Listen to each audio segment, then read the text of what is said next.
ধাবা স্টাইলের এগ কারি আমাদের সাধারণত সবারই পছন্দ হয়ে থাকে। আজকে এই রেসিপিটাই তোমাদের সাথে শেয়ার করলাম। তো আজকে রেসিপিটা তোমরা দেখে নাও পুরো। আমি এক একটা জিনিস খুব ভালোভাবে তোমাদের সাথে বুঝিয়ে আমি দেখিয়ে দেবো, তো তোমরা দেখতে পারো।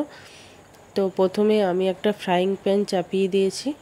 তো এই ফ্রাইং প্যানের মধ্যে আমি কিছু মশলা অ্যাড করব, আর পুরো রান্নাটাই আমি সর্ষের তেলের মধ্যে করব।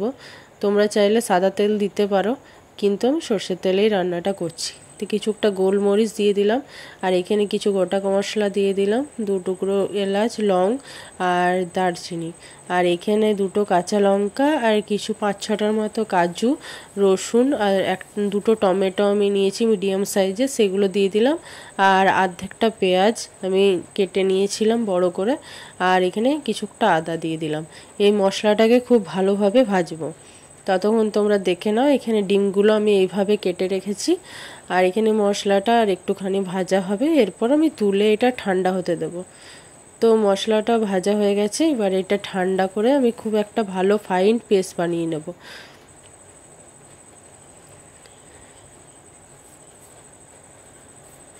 তো বন্ধুরা, মশলাটা আমার খুব ভালোভাবে ভাজা হয়ে গেছে। এবার এটা আমি তুলে নিয়েছি, এবার এটা আমি ঠান্ডা করতে দেবো।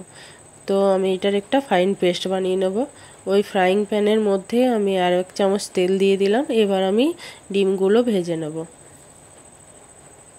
তো আমি যেরকমভাবে ডিমগুলো ভাজছি, আপনারাও এইভাবেই ভাজবেন, তাহলে ডিম থেকে কুসুমটা ভেঙে যাবে না।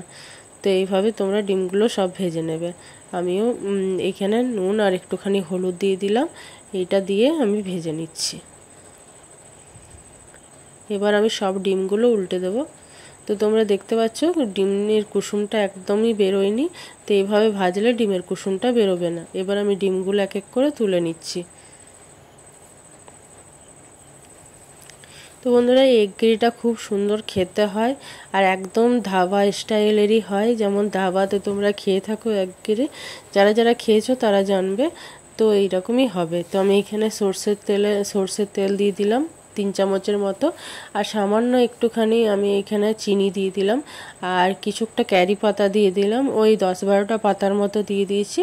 আর এখানে যে মশলাটা আমি বেটে রেখেছিলাম ভেজে, সেটাই আমি দিয়ে দিলাম এই মশলাটা। তো বন্ধুরা, এক্সট্রা কোনো মশলা এখানে যোগ হবে না।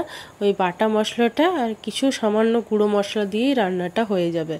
তো এখানে ধনের গুঁড়ো আর জিরের গুঁড়ো একটুখানি, হলুদের গুঁড়ো খুবই সামান্য পরিমাণ, জিরের গুঁড়ো, ধনের গুঁড়োটা একটু বেশি, আর হলুদের গুঁড়ো, আর স্বাদ অনুযায়ী লবণ। বাস এইটুকুই আমার মশলা লাগবে। সেই মশলা দিয়ে আমাদের এই পুরো রান্নাটা করব।